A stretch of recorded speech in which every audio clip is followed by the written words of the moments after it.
Yo no sé si yo siento que no me estoy escuchando, ¿sí? ¿Sí me estoy escuchando? Esto.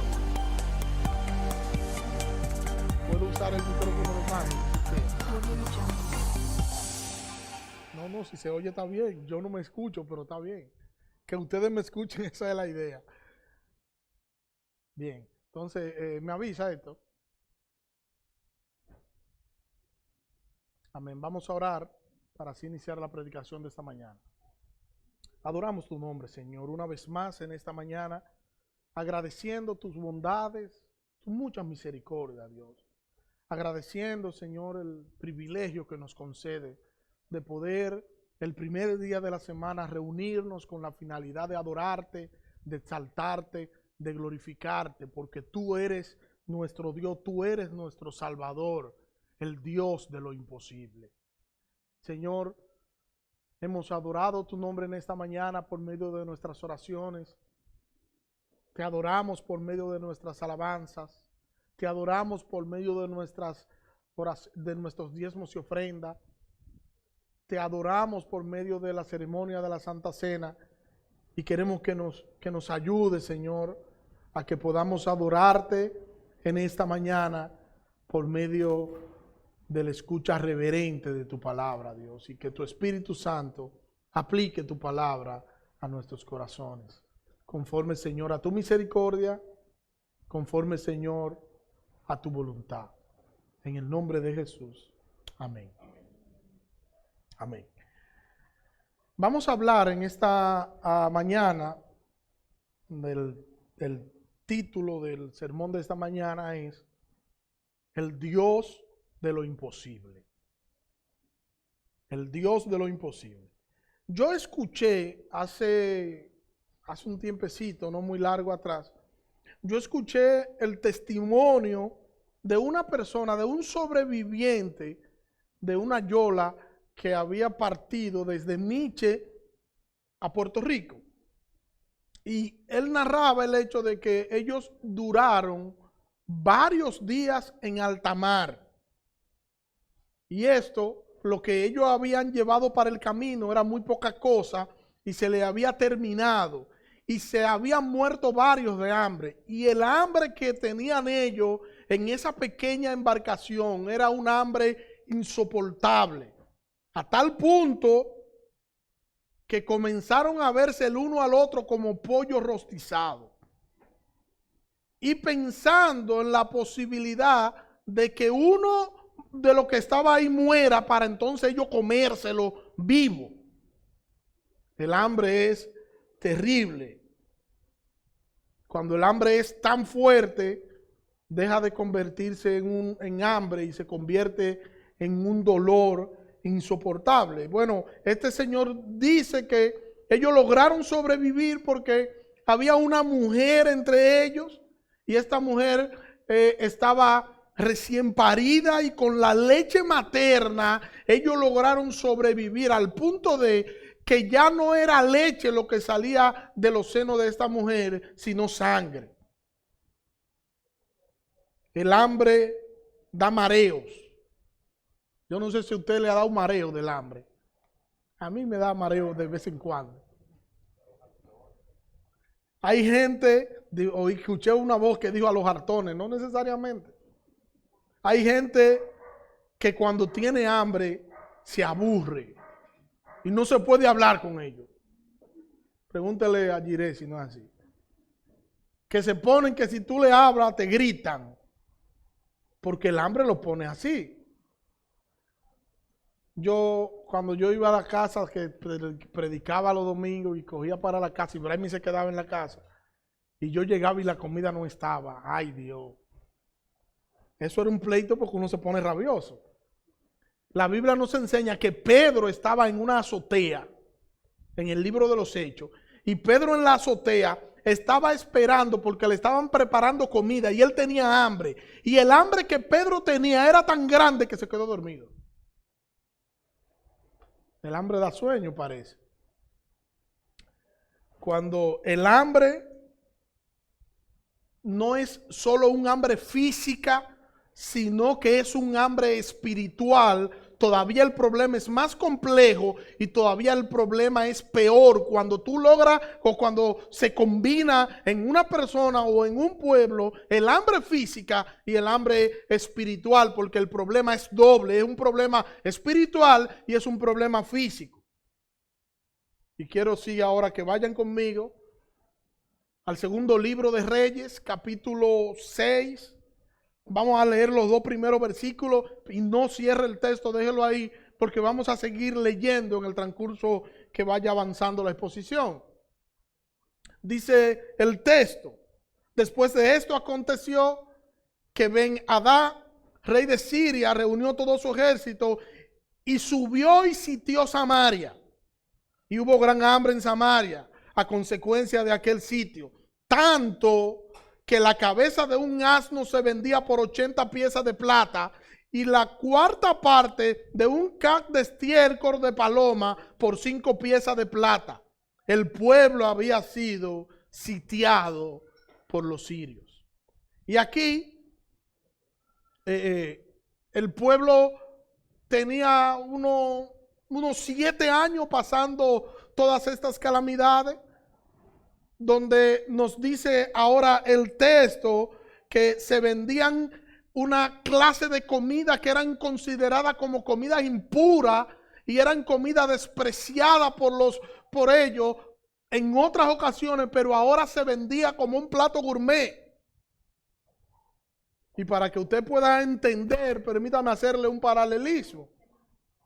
Imagínese que usted se levanta mañana, usted va al supermercado a comprar carnes y lo único que usted encuentra es en la nevera de la carne es patica de pollo y la libra de la patica de pollo a 5,000 pesos. Imagínense, el que come patica de pollo y come chicle es lo mismo. No ha comido nada. Tiene colágeno y después... La cosa es que la necesidad que estaba pasando en el pueblo había llevado al pueblo a una situación de hambruna totalmente difícil. Cuando se solía sitiar una ciudad, esta ciudad se rodeaba todo el ejército enemigo, rodeaba la ciudad, nadie podía entrar y nadie podía salir. Los enemigos esperaban, el ejército enemigo esperaba afuera, esperando que se debilitara el pueblo dentro al momento de terminarse sus provisiones, porque cuando se terminaban las provisiones, ellos tenían entonces que salir afuera para poder conseguir provisiones, y así entonces ellos lo tomaban débil y podían entonces saquear la ciudad. Así lo encontraban vulnerable. Imagínense, si el mal comido no piensa, el mal comido mucho menos va a pelear. La situación que nosotros vemos aquí es una situación calamitosa, es una situación muy difícil, a tal punto que ellos estaban muriendo de hambre, estaban muriendo por la falta de alimento. Imagínense ¿a dónde llegó esto? Que la cabeza de un animal impuro que es el asno se vendía en un equivalente hoy a $200.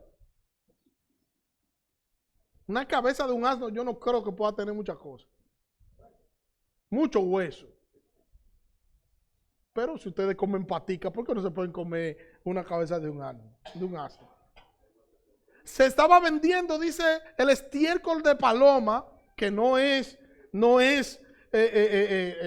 materia de la paloma, para que me entiendan. Es a lo que se llamaba intestino de paloma, que era una planta que tenía un área comestible parecida a la cebolla.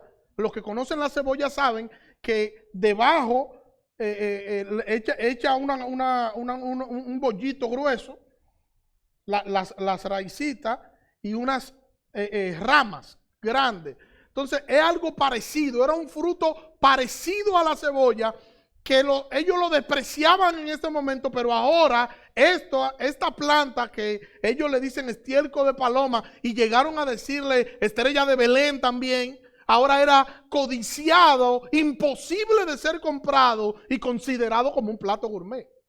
Imagínense lo grande que era la necesidad que estaba pasando el pueblo. El hambre literalmente lo estaba matando.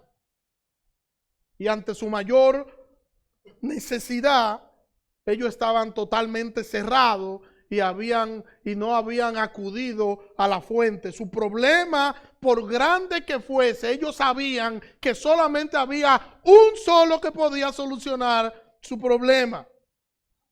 Y es el Señor.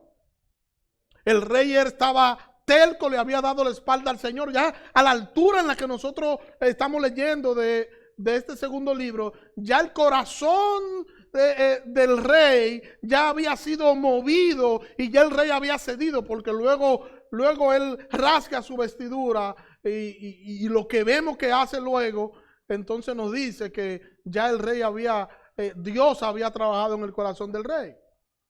Y lo más desastroso en todo esto que nosotros podemos ver en todo este relato es que hubo un momento en el que ellos se creían autosuficientes, y en ese ellos creerse autosuficiente olvidaron las misericordias del Señor y ahora querían venderse como que ellos podían hacer las cosas, como que ellos podían enfrentarse a cualquier cosa, como que ellos no necesitaban a nadie. Y las escrituras nos dice que si Jehová no vela la ciudad, en vano vela la guardia. Si Jehová no edificare la casa, en vano trabajan los que la edifican. No eran los fuertes muros que ellos tenían los que lo iban a guardar del enemigo, y ese fue su error. Era la mano poderosa de Dios la que lo iba a librar.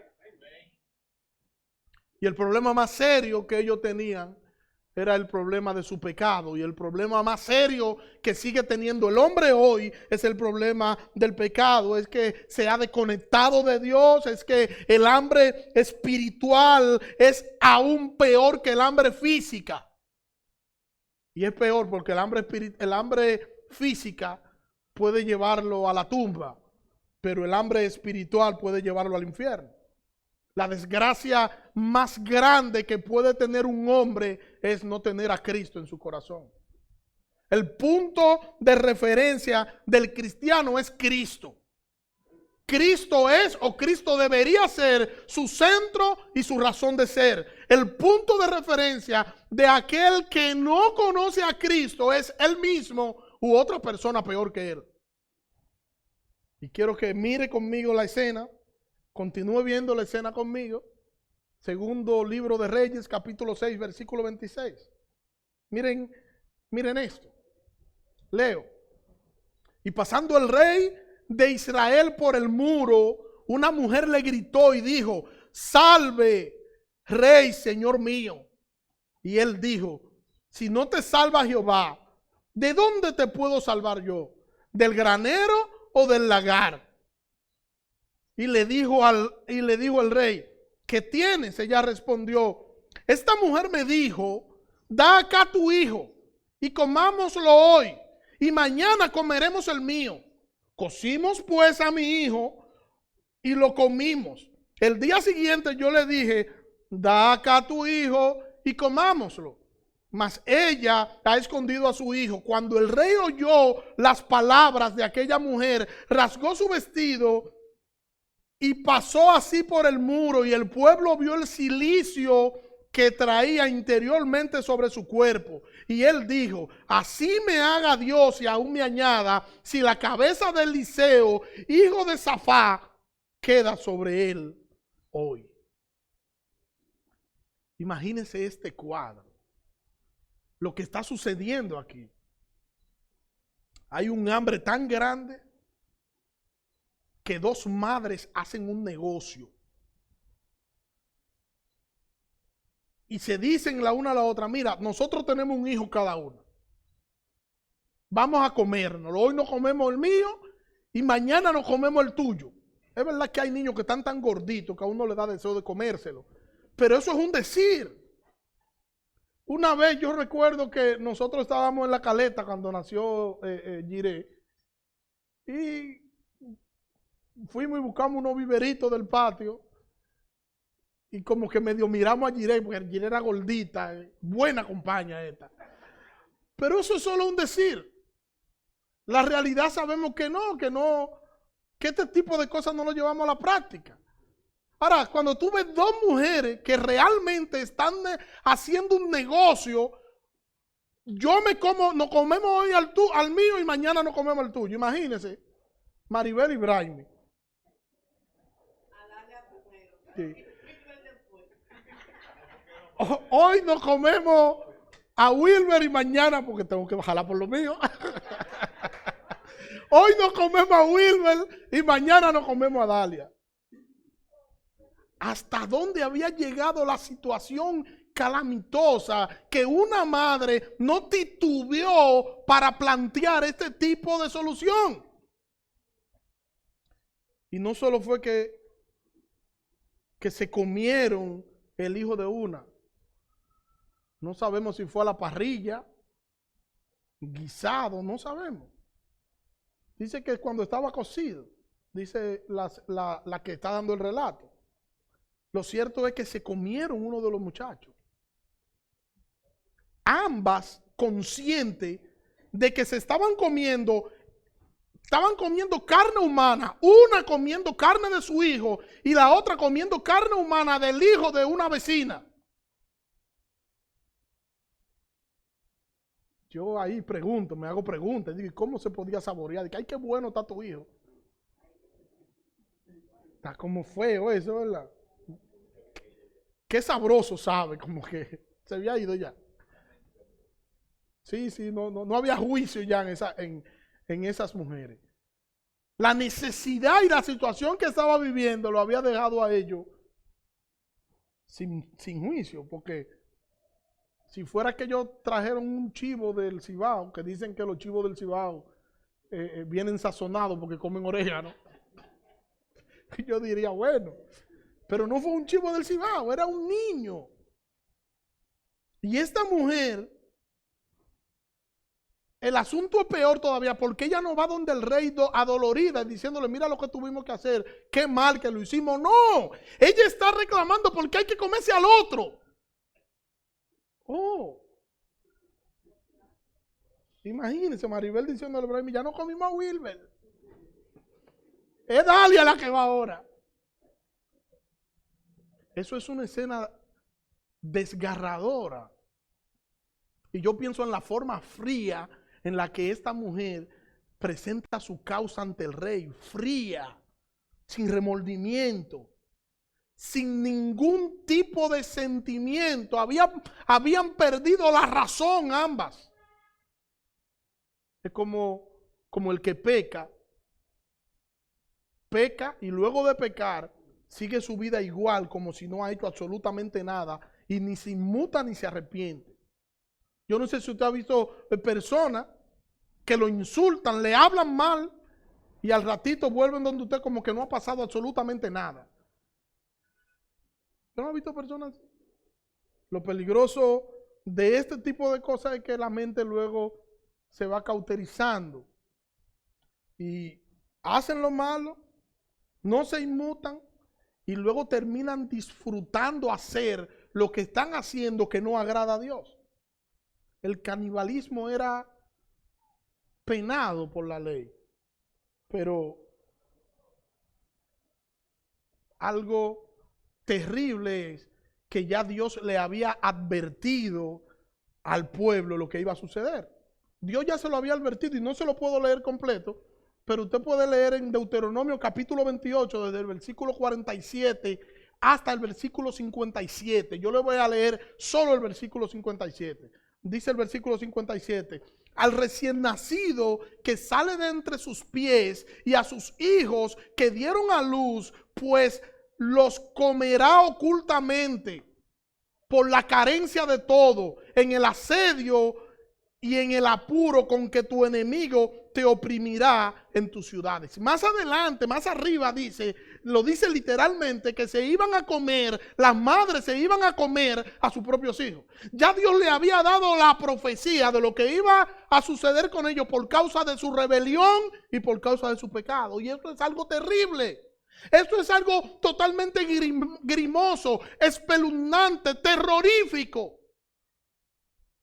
Esto lo estaba viviendo el pueblo ahora, esta profecía que Dios le había dado.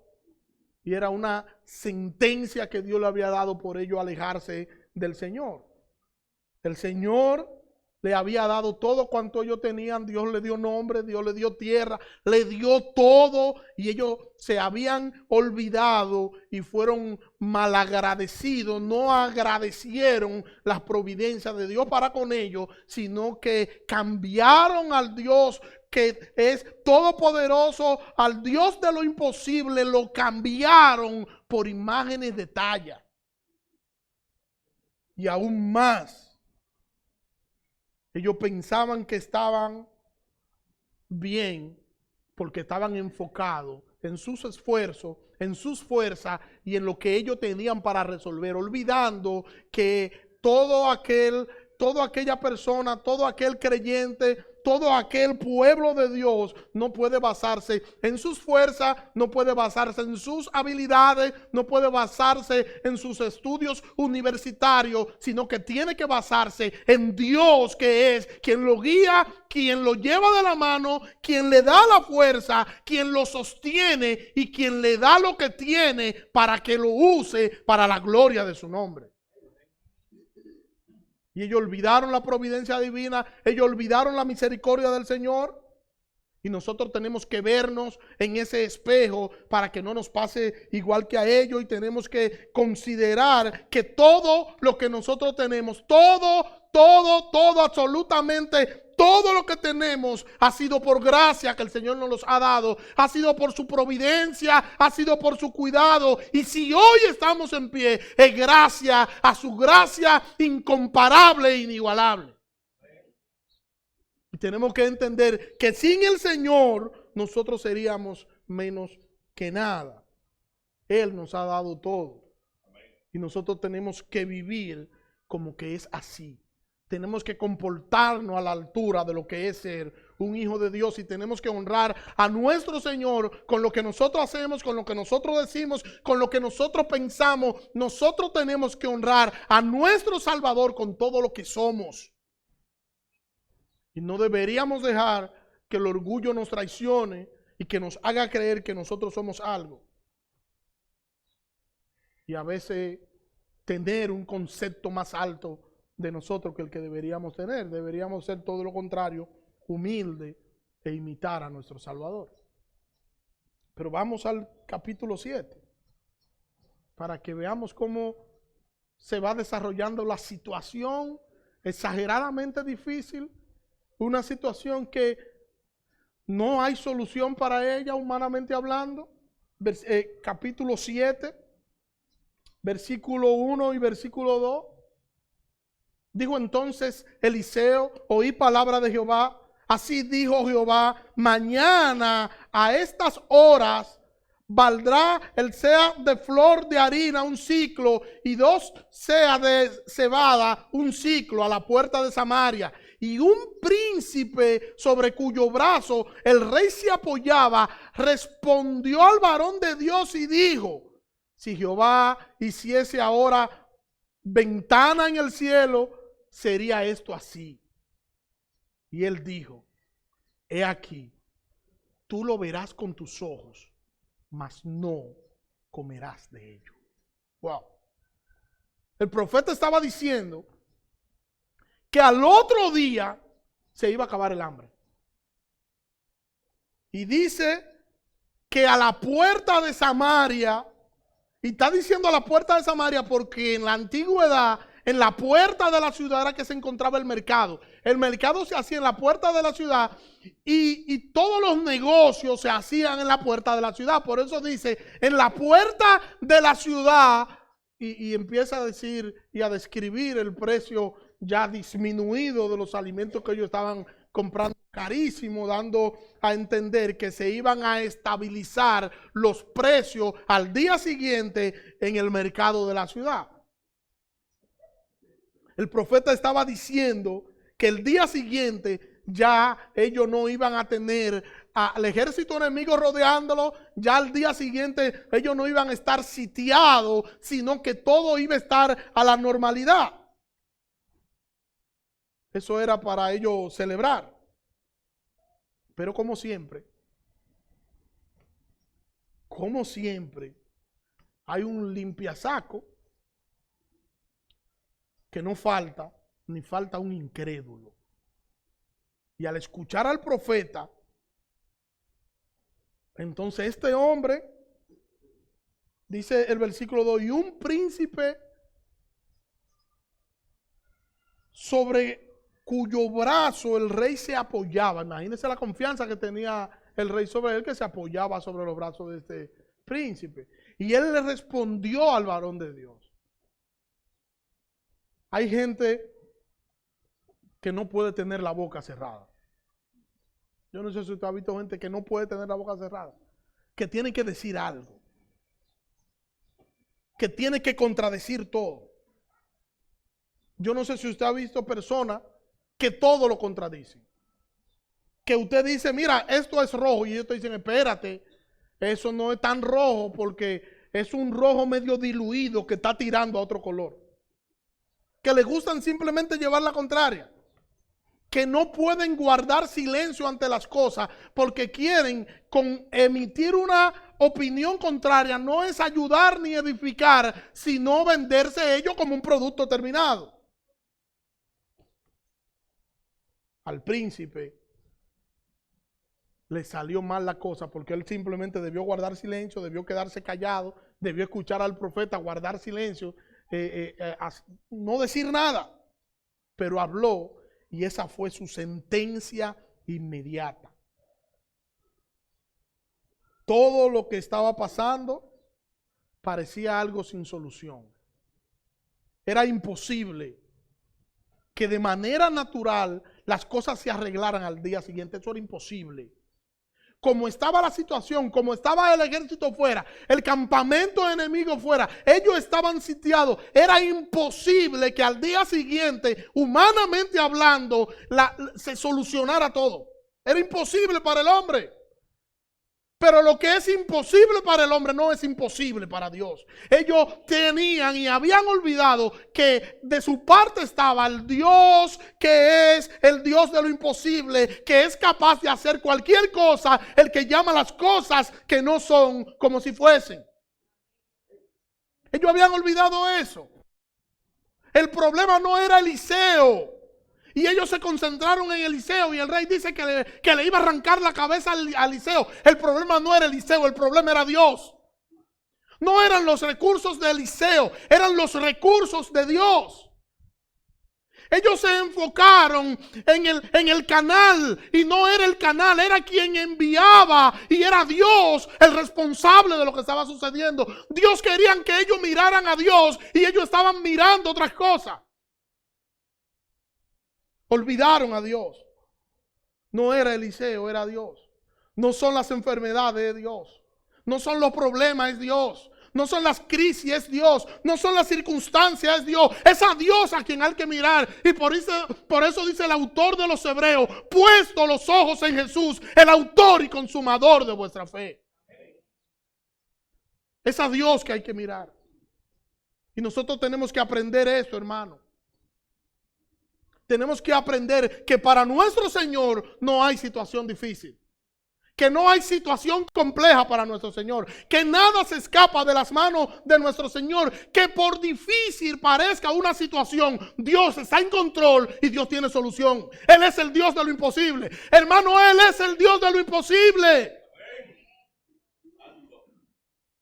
Y Él hace las cosas conforme a su voluntad. Por lo que nosotros no deberíamos cuestionar, nosotros deberíamos creer. No deberíamos murmurar, deberíamos creer. No deberíamos ser rebeldes, sino ser creyentes. ¿Qué puede tú estar pasando que el Señor no pueda resolver? ¿Qué situación difícil tú puedas estar atravesando en la que Dios pueda decir eso se escapa de mi control? No, porque una hoja de un árbol no cae sino la voluntad del Señor. Estamos escondidos en Cristo, somos de Cristo, somos del Señor y Él tiene control de las circunstancias y Él tiene control de nuestras vidas. No importa lo que esté pasando, no importa el nombre, no importa la dirección, no importa. Tenemos a un Dios que es todopoderoso, todo suficiente y que tiene control de nuestras vidas. Y que hace en nosotros conforme a su voluntad y para la gloria de su nombre. Entonces tenemos que descansar en el Señor. Tenemos que mirar a Cristo. Y tenemos que echar todas nuestras cargas sobre Él. El problema del pueblo tenía fecha de vencimiento. Yo no sé si usted va a los supermercados y cuando usted va a coger un producto enlatado, usted mira la fecha y dice, no, esto está vencido, esto se vence. No, esto se vence mañana, yo no me puedo llevar este producto. El problema del pueblo tenía fecha de vencimiento. Ahora yo le pregunto a usted, ¿y los nuestros no tienen fecha de vencimiento? No tienen fecha de vencimiento nuestros problemas, nuestras situaciones, nuestras crisis. El problema es que nosotros no sabemos cuál es la fecha de vencimiento y por eso tenemos que creer que Dios está obrando, que Dios seguirá obrando y que al final saldremos victoriosos en medio de cualquier situación. ¿Sabemos cuándo van a cesar las situaciones? No lo sabemos. Pero sí sabemos que tenemos un Dios poderoso, que es el Dios de lo imposible y que hace las cosas conforme a su voluntad. Y no nos va a dejar desmayar. Hermanos, no nos va a dejar desmayar. Nos dará la fuerza suficiente, la fuerza que nosotros necesitamos para nosotros salir victoriosos, porque todo lo podemos en Cristo, porque Cristo nos da la fuerza para poder hacerlo. Para que a pesar de la noche oscura, nosotros podamos ver la luz de la mañana. En victoria, por su victoria, para la gloria de su nombre. La victoria llegará el día que nosotros menos esperamos. Y va a llegar a través de quien menos nosotros esperamos. El pueblo estaba esperando que Dios haga algo. No, ellos se habían entregado y estaban vencidos. Pero Dios iba a hacer algo. E iba a hacer algo a través de quien menos ellos pensaban que Dios iba a obrar. Hermano, y eso no es diferente con nosotros. Nosotros a veces estamos esperando que Dios obre, que Dios haga algo y nosotros ponemos nuestra confianza en alguien o en algo y creemos que Dios tiene que hacerlo por este medio, por esta área y nos damos cuenta después que Dios hace todo lo opuesto para que nosotros entendamos que no se trata de que nosotros seamos buenos estrategas, y no, que se trata de la gloria de su nombre y que se trata de que Él va a hacer conforme a su voluntad para que al final nosotros terminemos mirando hacia arriba y dándole la gloria a Él. Volvamos de nuevo a nuestro texto. Versículo 3. Vamos a leer algunos versículos, vamos a leer un poquito que ya debo ir terminando. Había a la entrada de la puerta 4 hombres leprosos, los cuales dijeron el uno al otro, ¿para qué nos estamos aquí hasta que muramos? Si tratáramos de entrar en la ciudad por el hambre que hay en la ciudad, moriremos en ella. Y si nos quedamos aquí, también moriremos. Vamos pues ahora y pasemos al campamento de los sirios. Si ellos nos dieran la vida, viviremos. Y si nos dieren la muerte, moriremos. Se levantaron pues al anochecer para ir al campamento de los sirios y llegaron a la entrada del campamento de los sirios. No había allí nadie porque Jehová había hecho que en el campamento de los sirios se oyera estruendo de carros, ruidos de caballo y estrépito de gran ejército, y se dijeron uno a otro: he aquí, el rey de Israel ha tomado a sueldo contra nosotros a los reyes de los heteos y a los reyes de los egipcios para que vengan contra nosotros. Y así se levantaron y huyeron al anochecer, abandonando sus tiendas, sus caballos, sus asnos y el campamento como estaban. y habían huido para salvar su vida. La Biblia dice, huye el impío sin que nadie lo persiga.